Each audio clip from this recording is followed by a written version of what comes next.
Le gouvernement marocain est au complet. Les postes vacants laissés par les ministres limogés en octobre 2017 dans le sillage de l'affaire Al-Hoceima et le programme de développement sont désormais occupés. Si de nouveaux ministres font leur apparition, un nouveau portefeuille vient également d'être créé. Il s'agit du ministère de la coopération africaine, un grand pas dans la dynamique du Maroc dans sa conquête économique du continent.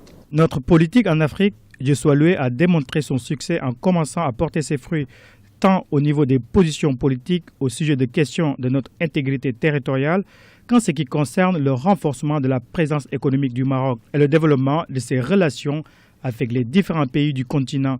Nous aspirons à ce que la future politique du gouvernement soit globale et intègre vis-à-vis de l'Afrique et que celle-ci y soit perçue comme un ensemble.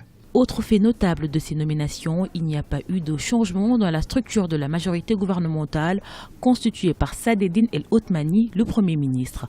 En effet, elle est politiquement restée intacte. Il y a eu, pendant un long moment, il y a eu un blocage. On s'est dit que les noms des remplaçants n'avaient pas plu en haut lieu.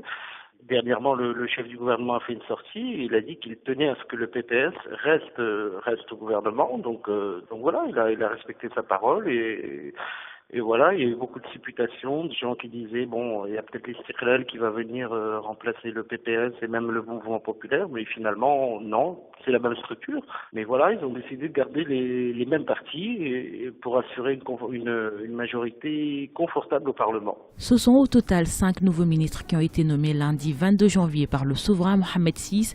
Le Parti du Progrès et du Socialisme PPS a récupéré les 2 ministères qu'il avait perdus. La formation politique a également gardé le portefeuille de la santé.